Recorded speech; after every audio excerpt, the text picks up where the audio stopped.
భోగాపురం విమానాశ్రయం రాకతో ఉత్తరాంధ్ర రూపురేఖలు మారిపోతాయని ఎంపీ కలిశెట్టి అప్పలనాయుడు అన్నారు. ఎయిర్పోర్టు విషయంలో జగన్ ద్వంద్వ వైఖరి ప్రదర్శించారని మండిపడ్డారు. పార్టీ కేంద్ర కార్యాలయానికి వచ్చిన ఆయన కార్యకర్తలు, నాయకులతో మాట్లాడారు. అనంతరం మీడియా సమావేశంలో పాల్గొని జగన్ తీరును ఎండగట్టారు. ప్రజలు అన్నీ గమనిస్తున్నారని, దానికి అనుగుణంగా వైసీపీ నేతలు మాట్లాడాలని సూచించారు. ఈ గ్రామానికి ఎయిర్పోర్ట్ ఎందుకు సార్ అని అడుగుతా ఉంది నరసింహ. మరొకసారి మళ్ళీ మీ అందరికీ కూడా చెప్తా ఉన్నాం, గట్టిగా పోరాడదాం, గట్టిగా నిలబడదాం, కోర్టుకు కూడా పోదాం, కోర్టులో కేసులు వేసినా కూడా గట్టిగా దీన్ని ఆపే కార్యక్రమం చేద్దాం. ఎట్టి పరిస్థితుల్లోనూ భూములు పోకుండా చేస్తాం. అయినా కూడా చంద్రబాబు నాయుడు గారు పొరపాటున తనకున్న అధికార బలంతో, అధికార మదంతో దుర్వినియోగం చేస్తూ ఏదైనా పొరపాటున మన భూములు లాక్కునే కార్యక్రమం మాత్రం పొరపాటున చంద్రబాబు నాయుడు గారు చేస్తే మాత్రం రానున్న రోజులు మన రోజులని మాత్రం చంద్రబాబు నాయుడు గారు కూడా మర్చిపోకూడదు.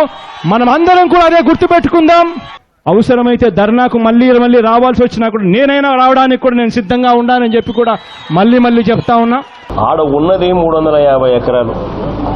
సరే, ఆ 350 ఎకరాలకు ఇంకా చాలా భూమి ఉంది. ఆ భూమి సరిపోతుందా సరిపోదా అన్నది ఫస్ట్ అధ్యయనం చేయండి. సరిపోదు, కనీసం అక్కడ 1000 ఎకరాలు కూడా లేదు కాబట్టి ఖచ్చితంగా వేరే చోటికి పోవాలి అన్న ఆలోచన ఏదైనా ఉన్నప్పుడు అసలు ఫస్ట్ ఎన్ని ఎకరాలు ఉంది అక్కడ? 1283 ఎకరాల్లో చెన్నై ఇంటర్నేషనల్ ఎయిర్పోర్ట్ నడుస్తూ ఉంది. 800 ఎకరాల్లో కొచ్చి ఇంటర్నేషనల్ ఎయిర్పోర్ట్ నడుస్తూ ఉంది. మరి ఇటువంటప్పుడు విశాఖపట్నం ఎయిర్పోర్టు ఎన్ని ఎకరాలు ఉంది, అది సరిపోతుందా సరిపోదా అన్నది ఫస్ట్ అధ్యయనం చేసి అక్కడే నిజంగానే 1000 ఎకరాలు ఉంటే వేరే చోటుకి ఎందుకు పోవాలి? భీమిలి నుంచి 5 కిలోమీటర్ల దూరంలో భోగాపురం ఉంది. విశాఖపట్నం నుంచి 25 కిలోమీటర్ల దూరంలో ఉంది. ఇదే భోగాపురం ఎయిర్పోర్ట్లో కట్టడానికని రాష్ట్ర ప్రభుత్వం టెండర్లు పిలిచింది. ఇదే రాష్ట్ర ప్రభుత్వం టెండర్లు పిలిచినప్పుడు కేంద్ర ప్రభుత్వ రంగ సంస్థ ఎయిర్పోర్ట్ అథారిటీ ఆఫ్ ఇండియా రాష్ట్ర ప్రభుత్వానికి ఎక్కువ రెవెన్యూ ఇస్తామని, ఎక్కువ వాటా ఇస్తాము అని ఎయిర్పోర్ట్స్ అథారిటీ ఆఫ్ ఇండియా టెండర్లలో పాలు పంచుకుని వాళ్ళు అత్యధికంగా రాష్ట్రానికి మేలు చేస్తాము అని చెప్పి వాళ్ళు టెండర్లలో కోట్ చేస్తే ఎయిర్పోర్ట్స్ అథారిటీ ఆఫ్ ఇండియా వాళ్లకు కన్నా ఎయిర్పోర్ట్ కట్టే కాంట్రాక్ట్ కన్నా ఇస్తే చంద్రబాబు నాయుడు గారికి లంచాలు రావని ఇదే పెద్ద మనిషి చంద్రబాబు నాయుడు గారు ఆ టెండర్ను రద్దు చేసిన పరిస్థితి మనమంతా కూడా చూస్తా ఉన్నాం.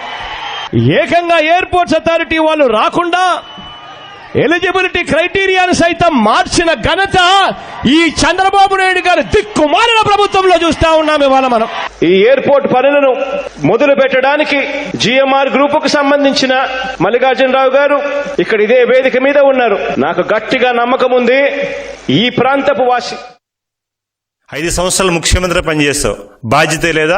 ఎట్లా మాట్లాడాలో కూడా తెలియదా? ఈ రోజు 5 సంవత్సరాలు మీరు ఉన్నారు.